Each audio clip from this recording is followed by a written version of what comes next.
트럼프 전 대통령 당선으로 우리 안보 지형에도 변화가 예상됩니다. 윤석열 대통령이 트럼프 당선인과의 전화 통화에서 이른 시일 내에 회동을 하기로 한 것으로 전해지고 있는데요. 관련 내용 김열수 군사문제연구원 안보전략실장과 얘기 나눠보도록 하겠습니다. 어서 오세요. 네, 안녕하세요. 네, 과연 윤석열 대통령과 트럼프 당선인의 앞으로의 케미가 어떨 것인가 많은 이제 관심이 모아지고 있고 처음으로 이제 대화를 한 게 이번 전화 통화잖아요. 뭐 중요한 건 아니겠지만 그래도 일본보다 우리가 전화 통화가 좀 먼저 이루어진 거라고요? 예, 일본보다는 뭐 한 90분 정도 먼저 이루어진 것 같습니다. 그래서 아무래도 이제 지금 트럼프 대통령 입장에서 뭐 가장 중요한 나라가 이스라엘하고 사우디아라비아라고 생각했기 때문에 그쪽에 먼저 전화를 통하고 그리고 이제 동아시아 쪽으로 와서는 중국 전화 통하고 한국 그리고 일본 순으로 전화를 통했던 것 같습니다. 예. 물론 뭐 누가 먼저 통화했냐 이게 핵심은 아니지만 그래도 어느 나라 먼저 했고 몇 분 통화했냐 이게 이제 대통령 당선되고 나면 늘 화제가 되잖아요. 그렇죠. 이제 과거를 보면 2016년이나 2020년이나 미국 입장에서 보면은 일본이 동아시아의 기본 축이죠. 그러니까 일본은 항상 이제 먼저 통했는데 올해 같은 경우에는 이제 우리 대통령하고 먼저 통한 것 같습니다. 아무래도 이제 지금 한국하고는 여러 가지 이제 얘기해야 될 일이 많잖아요. 특히 이제 북한 문제가 이제 핵심이었는데요. 북한에 러시아군 파병도 있고 이제 오물풍선 날리는 것도 있고 게다가 이제 GPS 그러니까 교란하는 것도 있고 또 미사일 쏘는 것도 있고 있어서 그런 문제에 대해서 논의를 하면서 앞으로 이제 한미 관계 더 발전시켜 나가고 그리고 이제 가능하면은 빠른 시간 내에 날짜 장소 잡아가지고 만나자 뭐 여기까지 합의가 된 거니까요. 뭐 그럴 가능성도 곧 있겠다는 생각은 듭니다. 말씀하신 것처럼 한미 간에 참 할 얘기가 많습니다. 그런데 트럼프 전 대통령이 윤석열 대통령과의 통화에서 콕 집어서 이 얘기를 했다고 합니다. 어제 윤석열 대통령이 밝힌 내용 들어보시죠. 한 10여 분 통화를 했습니다. 뭐 당연히 이제 축하 인사를 먼저 하고요. 그리고 어쨌든 이런 아시아 태평양 또 글로벌 지역에서 이런 한미 동맹을 바탕으로 해서 강력한 연대와 파트너십을 갖자고 하는 얘기도 나왔고요. 지금 한국 조선 회사들이 그러니까 미국의 이제 해군 함정 수리 이런 것들을 하는 얘기를 이제 알고 계신지 뭐 꼭 군에 한정하지는 않고 미국의 조선업이 많이 퇴조를 했는데 하여튼 이런 한국과의 이런 부분 협력이 되게 중요하다. 그래서 우리도 뭐 미국의 경제와 안보를 위한 일이기 때문에 적극 하여튼 여기에 참여하려고 한다. 이런 얘기를 좀 했고 오늘은 좀 덕담을 위주로 많이 했습니다. 보통 한미 간의 첫 통화면 이제 북한 얘기를 하는데 그게 아니고 조선업 얘기를 했다고 그래요? 예, 북한 얘기도 했지만 조선업을 콕 찍어가지고 얘기했거든요. 두 가지 차원입니다. 트럼프 대통령이 이제 이 얘기를 꺼냈으니까요. 하나는 이제 경제적인 차원이고 하나는 안보적인 차원이거든요. 경제적인 차원에서 보면 조선업이라고 하는 것이 3D에 해당이 되는 거지 않습니까? 그러니까 사실상 뭐 이 미국에서는 조선업이 거의 없어졌다고 해도 과언이 아닌데 그러다 보니까 이제 이 경제적인 차원에서 보면은 결국은 조선업이 거기에 생기게 되고 이제 조선 산업이 이제 활성화되면 결국은 미국의 노동자들에 대한 일자리가 주어지는 거잖아요. 그런 경제적인 차원을 아마 트럼프 대통령은 고려했을 거다 이렇게 보고요. 두 번째 차원은 아마 이것보다도 더 중요한 것이 안보적 차원이라고 생각을 합니다. 사실상 이 군함, 한국이 만들고 있는 군함이 세계적인 수준의 군함 만들고 있는 걸 잘 알고 있다. 그래서 군함 수출뿐만이 아니고 사실상 MRO라고 하는 건데 이거 이제 선박의 수리, 정비, 보수 이것을 의미하는 거거든요. 여기에 대해서도 좀 협조를 바란다는 얘기였거든요. 안보적인 차원이 아마 더 컸을 거라고 생각합니다. 여러 이제 전문가들의 분석을 제가 보니까 이것은 중국을 견제하기 위한 목적도 상당히 크다. 최근에 이제 중국에서 해양굴기라 그러나요?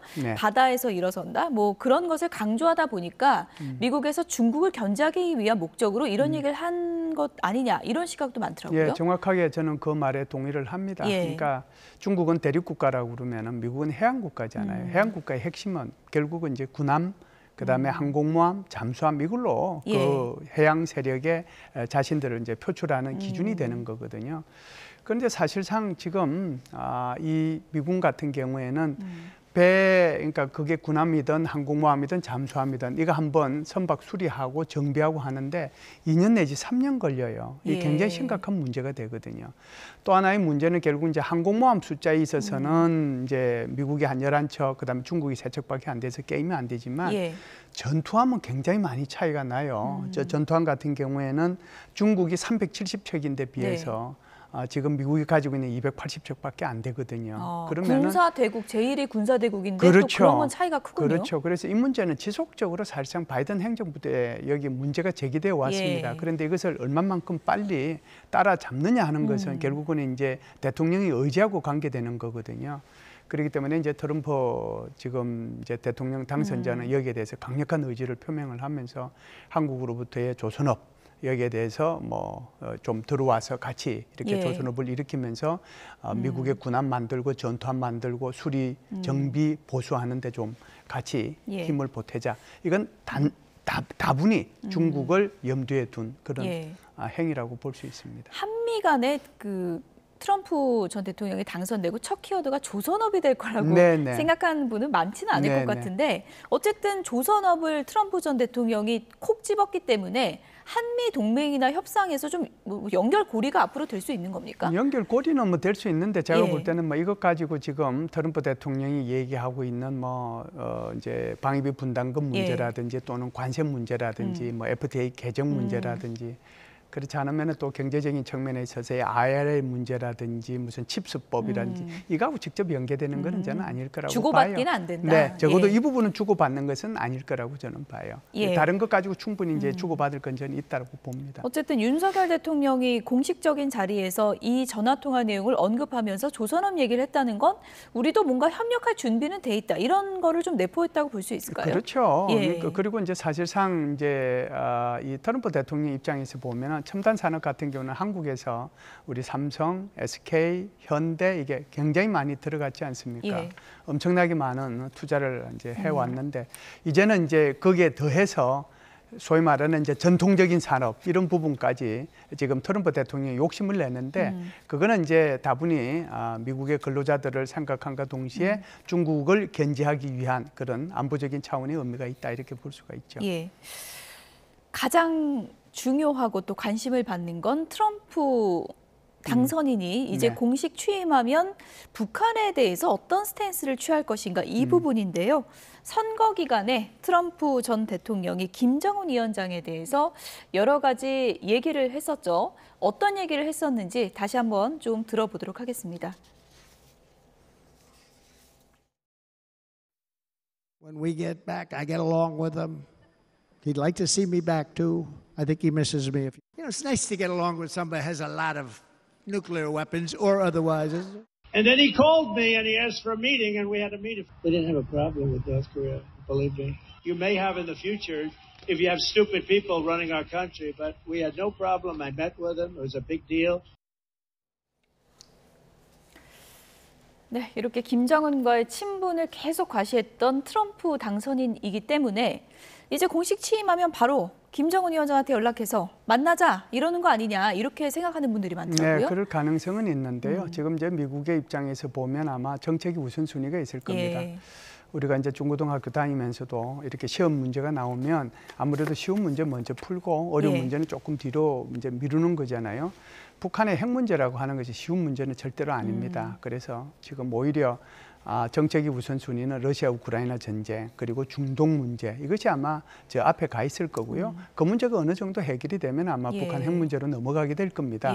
그렇게 되면 이제 바로 취임하자마자 전화하거나 뭐 이런 일보다는 우선 이제 제가 좀 전에 말씀드린 그 두 가지 문제에 천착해서 어느 정도 좀 해결이 될 기미가 있으면 그리고 나면 이제 북한 핵 문제로 넘어가겠죠. 아마 한 번 정도는 이제 핵 협상 정도는 있을 거라고 봅니다. 그래서 북한 스스로도 김정은이가 이런 것들을 염두에 두고 몸값 올리는 것을 지난번에 계속 해왔잖아요. 그래서 이제 원심 분리기 시설들 일부러 공개를 했고 12축 24륜 대형 그런 그 미사일을 이제 탑재해가지고 실을 수 있는 그 차량도 공개를 하고 그리고 이제 화성 19행도 쏘고 며칠 전에는 또 KN-25까지 발사를 했단 말이죠. 이 모든 조치들이 트럼프가 대통령이 됐으면 좋겠다는 그 의지를 이제 표시를 이제 한 거라고 보고요. 또 한편으로는 만일에 핵 협상이 이루어지면 이 정도는 내가 양보해 줄 수 있다라고 하는 것을 보여준 거거든요. 그러니까 이 정도 양보해 줄 수 있다는 것은 결국은 원심 분리기니까 이것은 핵 물질을 생산해 낼 수 있는 거잖아요. 그러니까 미래 핵은 내가 양보해 줄 수 있다. 그리고 ICBM이니까 ICBM도 내가 이거는 이제 미국의 입장에서 보면은 제일 중요한 거잖아요. ICBM은 양보해 줄 수 있다. 여기까지. 그러나 우리는 핵무력 정책은 바꾸지 않을 것이다. 그러면은 과거 핵, 소위 말해서 지금까지 만들어진 핵무기는 손대지 말아라. 그렇게 하면서 이제 핵 협상을 한번 하자라고 얘기할 수는 있겠죠. 그런 이제 우리가 쉽게 얘기하면 핵군축 회담이라고 볼 수 있는데 미국의 입장에서도 보면 북한 비핵화를 먼 미래의 일로 두고 중간 조치로서 핵군축 회담을 할 가능성은 열려 있습니다. 그런데 그것이 이 취임과 동시에 바로 이루어지기보다는 조금 시간이 걸려서 회담이 있지 않겠는가 이렇게 보죠. 트럼프 당선에 대해서 지금 북한은 공식 입장을 낸 건 없잖아요. 그렇죠. 없죠. 아직까지는. 김정은 지금 위원장 속내가 어떨까요? 다행이다 할까요? 아니면 어떨까요? 김정은 입장에서 보면은 어차피 이제 트럼프가 대통령이 되기를 바라는 차원에서 여러 가지 조치들을 해온 거잖아요. 그래서 어떻게 보면 한 번 정도는 만날 수 있을 텐데 그렇다고 해서 지금 전화를 하거나 하지는 못할 거예요. 또 자기가 스스로 어느 정도 판단을 하겠죠. 내가 전화하는 순간 내가 약자 입장에서 들어가는 거잖아요. 전에 편지도 좀 주고받았던 사이 그러니까 아닙니까? 그거는 이제 옛날 문제고. 옛날 얘기니까. 그렇죠. 그러니까 지금은 이제 전화를 하면 협상을 할 때 내가 협상을 잘하기 위해서 몸값을 올려놨는데 오히려 몸값을 낮추는 그런 결과가 하나 있는 거고요. 두 번째는 아무래도 2019년도 2월 달에 그 하노이 트라우마가 굉장히 오랫동안 남아있을 겁니다. 그게 아픈 이제 기억이요. 그렇죠. 무오류성이라고 하는 김정은의 리더십에 결정적인 치명타를 먹었거든요. 그렇기 때문에 직접 전화하기보다는 아마 조금 기다리지 않겠는가 이런 생각을 저는 개인적으로 합니다. 저희가 좀 정리해봤는데 하노이 정상회담 김정은 위원장 입장에서는 체면 제대로 구겼던 아픈 기억.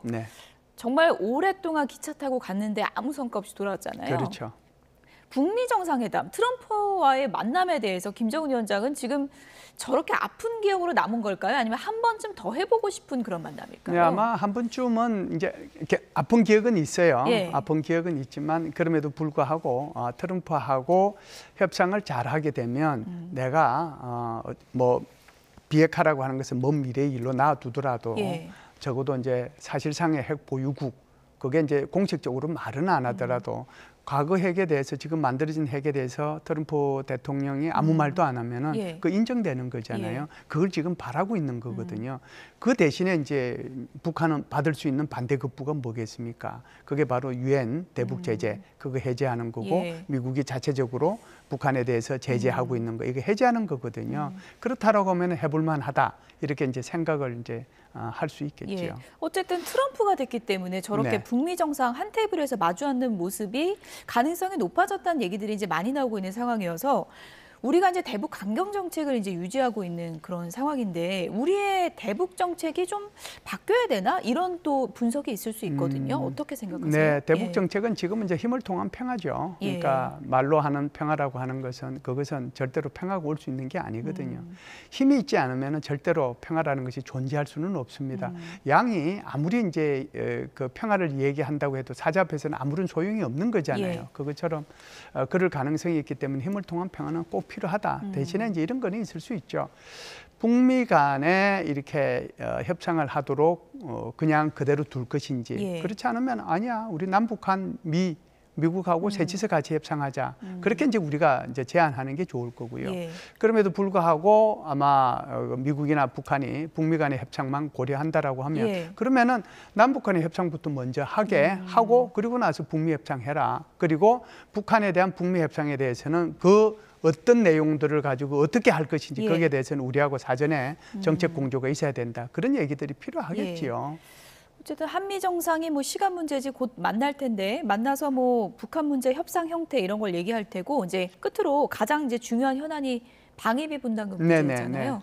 이거는 우리가 어떤 전략으로 가야 됩니까? 방위비 분담금 지난 9월 달에 이제 이미 타결이 됐잖아요. 그래서 2026년부터 적용될 이제 방위비 협상금은 1조 5,200억 정도거든요. 그런데 지금 트럼프 대통령이 계속해서 얘기해 왔던 것은 100억 달러 내라고 하는 거잖아요. 그럼 100억 달러면 지금 환율로 따지면 14조예요. 그럼 1조 5천억에 얘기해서 14조면 이게 뭐 거의 뭐 10배에 해당되는 거잖아요.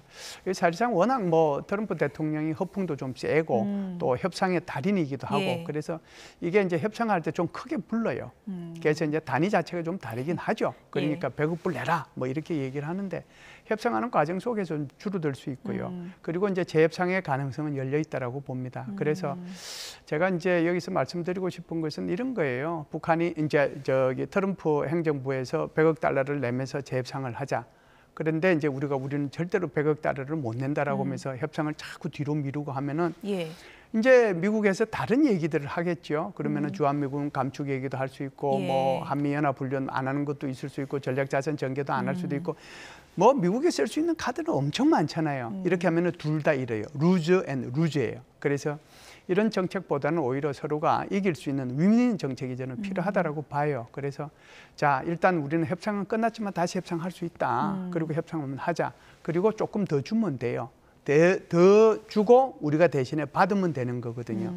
받는 것이 뭐 최대치 받으면은 아마 우리가 자체 핵무장하는 것을 받을 수 있다라고 생각을 합니다. 우리도 카드를 준비해야 된다. 그렇죠. 그래서 이제 트럼프 1기 행정부 때 트럼프 대통령이 직접 얘기했어요. 한국 핵무장하면 어때? 그런 말을 한 적이 있기 때문에 우리는 그 얘기를 꺼낼 수 있거든요. 그래서 무조건 이제 100억 불은 안 된다든지 또는 협상을 안 해야 되겠다든지 그런 생각에서 벗어나서 굉장히 적극적이고 진취적인 생각을 가지고 그 양보를 어느 정도 하면서 우리가 얻을 수 있는 이익을 최대치로 받아내는 그런 전략을 쓰는 것이 서로가 이기는 윈윈 할 수 있는 그런 전략이지 않는가라고 생각합니다. 분담금을 올린다면 우리가 받아낼 것도 챙겨야 된다. 그렇죠. 중요한 말씀을 해주셨습니다. 지금까지 김열수 군사문제연구원 안보전략실장이었습니다. 고맙습니다. 감사합니다.